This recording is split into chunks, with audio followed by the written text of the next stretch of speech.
सामाजिक समरसता मात्र 5 साल में आ सकती है, लेकिन इसके लिए सामाजिक समरसता क्यों टूटी हुई है उन कारणों को समझना होगा और उनका अस्थायी समाधान करना होगा।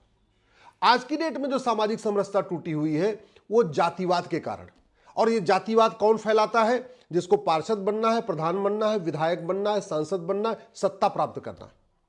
सत्ता क्यों प्राप्त करना है? क्योंकि राजनीति बहुत फायदेमंद धंधा है। 5 करोड़ लगाओ, 50 करोड़ कमाओ। तो जब तक भ्रष्टाचार खत्म नहीं होगा, जड़ से खत्म नहीं होगा, तब तक जाति का जहर घोला जाएगा, तब तक सामाजिक समरसता ठीक नहीं हो सकती। और वैसे भी ये जो जाति व्यवस्था चल रही है मात्र 1500 साल पुरानी है। हमारी मूल व्यवस्था क्या है? वर्ण व्यवस्था। 4 वर्ण हुआ करते थे, वो भी फ्लेक्सिबल हुआ करते थे, कर्म के आधार पे होता था। ब्राह्मण का लड़का बाद में कर्म के आधार पे क्षत्रिय कहलाता था, क्षत्रिय का लड़का कर्म के आधार पे वैश्य कहलाता था, वैश्य का लड़का कर्म के आधार पे शूद्र कहलाता था, शूद्र का लड़का कर्म के आधार पे ब्राह्मण कहलाता था। ऐसे अनेकों एग्जाम्पल है। तो हमारी जो वर्ण व्यवस्था थी, जो 4 वर्ण व्यवस्था थी, ब्राह्मण, क्षत्रिय, वैश्य, दलित वाली, वो फ्लेक्सिबल थी। आज की जो जातिगत व्यवस्था है वो फिक्स हो चुकी है कि ब्राह्मण का लड़का ब्राह्मण, क्षत्रिय का लड़का क्षत्रिय। तो सबसे पहले तो अगर वास्तव में हमें जातिवाद खत्म करना है तो भ्रष्टाचार के खिलाफ कठोर कानून बनाना पड़ेगा। दूसरा, हमें अपनी मूल व्यवस्था पे जाना पड़ेगा। जाति व्यवस्था से पुरानी है गोत्र व्यवस्था, गोत्र व्यवस्था से पुरानी है वर्ण व्यवस्था। गोत्र व्यवस्था का फायदा यह है कि जो गोत्र ब्राह्मण का होता है वही क्षत्रिय का होता है, वही वैश्य का होता है, वही दलित का होता है। जो गोत्र केरल के लोगों का होता है वही बंगाल के लोगों का होता है, गुजरात के लोगों का होता है, वही महाराष्ट्र के लोगों का होता है। जो गोत्र अगड़ों का वही गोत्र पिछड़ों का। तो अगर हम सामाजिक समरसता स्थापित करना चाहते हैं तो हमें जातिवाद खत्म करना पड़ेगा, भाषावाद खत्म करना पड़ेगा, क्षेत्रवाद खत्म करना पड़ेगा। और ये जातिवाद, भाषावाद, क्षेत्रवाद, पहली बात तो इसको नेता इसको बढ़ाते हैं, नेता इसका जहर घोलते हैं, नेता सत्ता के लिए खातिर जहर घोलते हैं। सत्ता इसलिए चाहिए उनको, बहुत माल पानी उसमें उनको मिलता है। तो भ्रष्टाचार के खिलाफ कठोर कानून बनाना पड़ेगा। दूसरा, गोत्र व्यवस्था को प्रमोट करना पड़ेगा। मैं गारंटी के साथ कहता हूं, जैसे सरकार जाति पूछ रही है, वैसे सरकार अगर गोत्र पूछना शुरू कर दे, जहां जहां वो जाति पूछती है, चाहे वो नौकरी के फॉर्म हो, चाहे स्कूल के एडमिशन का फॉर्म हो, या जहां भी जाति पूछती है, उसकी बजाय अगर वो गोत्र व्यवस्था पूछना शुरू कर दे, मैं गारंटी के साथ कहता हूं 5 साल में सामाजिक समरसता स्थापित हो जाएगी। सामाजिक समरसता जो बिगड़ी हुई है उसका जो दूसरा बड़ा कारण है गुलामी की पुलिस व्यवस्था। इस समय थाना भ्रष्टाचार का अड्डा बना हुआ है। कोई भी दबंग व्यक्ति 50,000 रुपए दे के 1,00,000 रुपए दे के दूसरे खिलाफ एफआईआर करवा सकता है। तो अगर हमें सामाजिक समरसता स्थापित करना है तो जो थाना भ्रष्टाचार का अड्डा बना हुआ है, इसको प्राथमिक सुरक्षा केंद्र बनाना पड़ेगा। इसका नाम भी बदलना पड़ेगा, इसका तरीका भी बदलना पड़ेगा, 1861 का पुलिस एक्ट भी बदलना पड़ेगा, one nation one police code लागू करना पड़ेगा, पुलिस चार्टर लागू करना पड़ेगा। पुलिस चार्टर में लिखना पड़ेगा कि 1 घंटे के अंदर आपको एफआईआर करना है, 1 महीने के अंदर जांच पूरी करनी है। और पुलिस चार्टर में यह भी लिखना होगा कि अगर आपने गलत एफआईआर लॉन्च कर लिया तो 10 से 20 साल की सजा होगी, आपने अगर गलत जांच कर दिया तो भी 10 से 20 साल की सजा होगी। तो सामाजिक समरसता स्थापित करना है, आपको तहसील को बदलना पड़ेगा। तहसील इस समय भ्रष्टाचार का अड्डा है। तहसील को आपको प्राथमिक न्याय केंद्र बनाना पड़ेगा। तो प्राथमिक न्याय केंद्र तब बनेगा जब एक एडमिनिस्ट्रेटिव चार्टर लागू हो, एक जुडिशियल चार्टर लागू हो। हर अधिकारी, हर कर्मचारी की ड्यूटी बाकायदा लिखित में हो, चाहे वो लेखपाल हो, चाहे वो पटवारी हो, चाहे वो हवलदार हो, चाहे वो थानेदार हो, चाहे वो तहसीलदार हो, चाहे वो पेशकार हो, चाहे वो कलेक्टर हो, चाहे वो कप्तान हो। हर व्यक्ति की रोल्स रिस्पॉन्सिबिलिटी रिटन में रखनी पड़ेगी। भ्रष्टाचार को गंभीर अपराध घोषित करना पड़ेगा। भ्रष्टाचारियों की 100% संपत्ति जब्त करने, नागरिकता खत्म करने, आजीवन कारावास देने के लिए कानून बनाना पड़ेगा। नार्को पॉलीग्राफ ब्रेन मैपिंग कानून बनाना पड़ेगा। झूठ को गंभीर अपराध घोषित करना पड़ेगा। तो आप देखिए आराम से सामाजिक समरसता स्थापित हो जाएगी। अभी जो गांव की सामाजिक समरसता टूटी हुई है, जानते क्यों टूटी हुई है? क्योंकि कोई भी दबंग दूसरे गरीब की जमीन पर कब्जा कर लेता है, गरीब की जमीन पे कब्जा कर लेता है, फिर लाठी चलती है, फिर गाली गलौज होती है, मारपीट होती है, मामला थाने में जाता है। अब थाना जो है वो दबंग के पक्ष में खड़ा हो जाता है, क्योंकि वहां से माल पानी अच्छा मिलता है। जो दबंग है, नेता भी उसके जानने वाले हैं, अधिकारी भी उसके जानने वाले हैं, दूसरा उसके पास पैसा भी है। तो पिस कौन रहा है? गरीब। तो सामाजिक समरसता तब तक ठीक नहीं हो सकती है जब तक अवैध निर्माण को गंभीर अपराध घोषित न किया जाए, दूसरों की जमीन पे कब्जा करने को गंभीर अपराध घोषित न किया जाए, फर्जी वसीयत बनवाने को गंभीर अपराध न घोषित किया जाए, फर्जी विरासत को गंभीर अपराध न घोषित किया जाए, फर्जी कागज बनवाने को गंभीर अपराध न घोषित किया जाए, तब तक सामाजिक समरसता नहीं आएगी। सामाजिक समरसता स्थापित करना है तो ये जो मुकदमा सालों साल चलता है, इसको आपको ठीक करना पड़ेगा। ये 1 साल में हो सकता है। मैं गारंटी के साथ कहता हूं, कोई भी मुकदमा, चाहे वो जमीन का मुकदमा हो, चाहे कॉन्ट्रैक्ट का मुकदमा हो, चाहे लेन देन का मुकदमा हो, चाहे सर्विस का मुकदमा हो, चाहे वो सिविल मुकदमा हो, चाहे क्रिमिनल मुकदमा, कोई भी मुकदमा 1 साल से ज्यादा चलेगा ही नहीं। जानते क्या करना है? केवल आपको झूठी गवाही को गंभीर अपराध घोषित करना है, केवल आपको झूठे कागज को गंभीर अपराध घोषित करना है, आपको झूठे एफिडेविट को गंभीर अपराध घोषित करना है।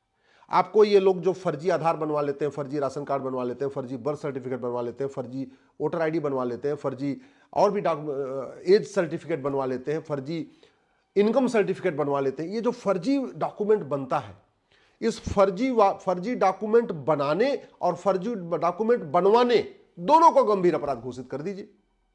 मैं गारंटी के साथ कहता हूं, आपका मुकदमा फट से डाउन आ जाएगा। आप झूठी गवाही देने, झूठी शिकायत करने, झूठी जांच करने, झूठा फैसला देने को गंभीर अपराध घोषित कर दीजिए। झूठा एफआईआर बंद तो झूठी जांच बंद, तो झूठी गवाही भी बंद, तो झूठा एफिडेविट भी बंद, तो झूठा मुकदमा भी बंद। अभी जो इतना लाइन लगी पड़ी है मुकदमों की, वो ठीक हो जाएगी। और जब झूठी गवाही गंभीर अपराध हो जाएगा तो भाई भी भाई के लिए झूठी गवाही नहीं देगा।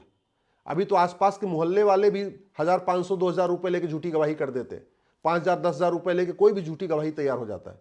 जब झूठी गवाही देना गंभीर अपराध होगा तो लोग झूठी गवाही नहीं देंगे। जब झूठी गवाही नहीं देंगे तो स्वाभाविक सी बात है, मुकदमा लंबा चलेगा नहीं। अभी तो लंबा इसलिए चलता है कि इसी तरीके से झूठ पकड़ने के लिए नार्को पॉलीग्राफ मैपिंग कानून बना दीजिए, हर जिले में एक एक लैब बना दीजिए। आज की डेट में लाई डिटेक्टर आसान, बहुत आसान है, बहुत आसान है।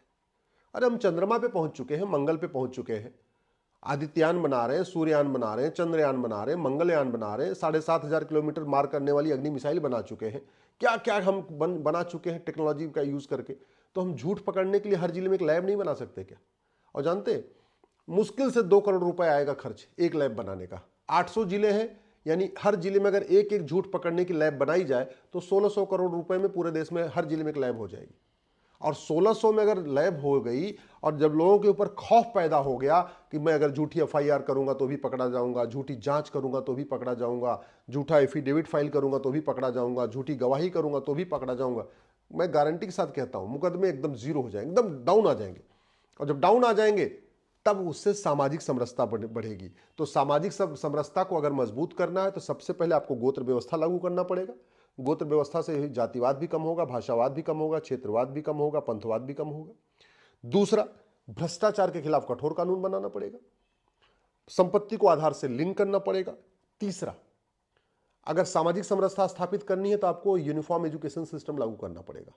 ऐसे नहीं हो सकता कि गांव का एक बहुत टैलेंटेड लड़का, वो तो बेचारा सिपाही बने, और उससे एक कोई अमीर लड़का जिसके पास कोचिंग का करने का पैसा है और वो कोचिंग करके बाद में वो कलेक्टर बन जाए, तो सामाजिक समरसता नहीं आएगी। सामाजिक समरसता तब आएगी जब 1 नेशन 1 एजुकेशन बोर्ड होगा, 1 नेशन 1 सिलेबस होगा, 1 नेशन 1 करिकुलम होगा। सामाजिक समरसता तब आएगी जब कांस्टेबल का लड़का और कप्तान का लड़का एक साथ एक ही स्कूल में एक ही किताब पढ़ेगा। सामाजिक समरसता तब आएगी जब मजदूर का लड़का और मालिक का लड़का एक साथ एक स्कूल में बैठ के एक ही किताब पढ़ेगा। सामाजिक समरसता तब आएगी जब यूनिफॉर्म सिलेबस होगा, यूनिफॉर्म करिकुलम होगा, यूनिफॉर्म एजुकेशन सिस्टम होगा, 1 नेशन 1 एजुकेशन बोर्ड होगा। और भारत में बहुत पहले हो चुका है। कृष्ण और सुदामा एक ही साथ पढ़ते थे, एक ही स्कूल में पढ़ते थे। भगवान श्री राम निषाद राज एक ही साथ पढ़ते थे, एक ही स्कूल में पढ़ते थे।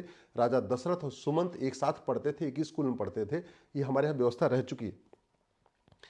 सामाजिक समरसता स्थापित करनी है तो आपको प्रॉपर्टी को आधार से लिंक करना पड़ेगा और काला धन, बेनामी संपत्ति, आय से अधिक संपत्ति 100% जब्त करने और आजीवन कारावास देने के लिए कानून बनाना पड़ेगा। सामाजिक समरसता स्थापित करना है तो हमें कम्युनिटी किचन सेंटर बनाना पड़ेगा। मध्य प्रदेश में एक वोहरा कम्युनिटी है, उनके यहाँ कम्युनिटी किचन है। 3-4 हजार लोग हैं, एक किचन है, सब लोग ही आते हैं, खाते हैं। बड़ा उसका फायदा भी है, एक साथ इसी बहाने सब लोग मिलते जुलते भी हैं, एक साथ भोजन बैठ के करते हैं, एक रसोई में करते हैं, और क्वालिटी भी सबकी एक जैसी है। तो ये भी हम भी कर सकते हैं। एक गांव में एक कम्युनिटी किचन शुरू करें, गांव के लोग आएंगे। अच्छा फायदा ये होगा कि उससे ईंधन की भी बचत होगी, सबको एक जैसा स्वादिष्ट खाना मिलेगा, सब एक जैसा साथ में बैठेंगे, और सबसे बड़ी बात है महिलाओं को थोड़ा आराम मिलेगा, खाना बना बनाए मिलेगा। और कम्युनिटी किचन शुरू करना कोई बहुत टिपिकल काम नहीं है, हम इस पर सोच नहीं रहे। तो कम्युनिटी किचन अगर हम शुरू करें तो भी उससे फायदा होगा। लेकिन जब तक हम पुलिस रिफॉर्म नहीं करेंगे, जुडिशियल रिफॉर्म नहीं करेंगे, एडमिनिस्ट्रेटिव रिफॉर्म नहीं करेंगे, टैक्स रिफॉर्म नहीं करेंगे, इलेक्शन रिफॉर्म नहीं करेंगे और विदेशी चंदे पे रोक नहीं लगाएंगे, भारत में जाति का जहर घोलने, भाषा का जहर घोलने, क्षेत्र का जहर घोलने के लिए बाहर से बहुत बड़ी फंडिंग आ रही है। और वो फंडिंग कराने के लिए ही कांग्रेस ने एफसीआरए बनाया था 2010 में। जब तक एफसीआरए नहीं खत्म करेंगे, एक विदेशी चंदा नियंत्रण कानून नहीं बनाएंगे, तब तक विदेशी फंडिंग नहीं रुकेगी। फंडिंग नहीं रुकेगी तो जाति भाषा क्षेत्र का जहर घोलने के लिए लोगों को पैसा मिलता रहेगा और वो आग लगाते रहेंगे। सामाजिक समरसता संभव है, मात्र 5 साल में आ सकती है सामाजिक समरसता। लेकिन समान शिक्षा लागू करना पड़ेगा, समान नागरिक संहिता लागू करना पड़ेगा, आपको यूनिफॉर्म पुलिस सिस्टम लागू करना पड़ेगा और सबसे important justice with in year लागू करने पड़ेगा। 1 साल के अंदर मुकदमों का फैसला। भगवान श्री राम ने कहा था, भय बिन होए न प्रीत। आपस में समरसता तब आएगी जब भय इस बात का होगा कि अगर हम दूसरे के साथ कुछ गलत करेंगे हमको कठोर दंड मिलेगा। शिक्षा में संस्कार हो और कानून का खौफ हो, सामाजिक समरसता आ जाएगी। ये करना पड़ेगा, नहीं तो बातें करते रहेंगे। पिछले 75 साल से नेता, अभिनेता, लेखक, बुद्धिजीवी, पत्रकार, कलमकार बातें कर रहे हैं, लेख लिख रहे हैं, लेकिन सामाजिक समरसता आई नहीं है। आने का तरीका है नियम कानून बदलना पड़ेगा।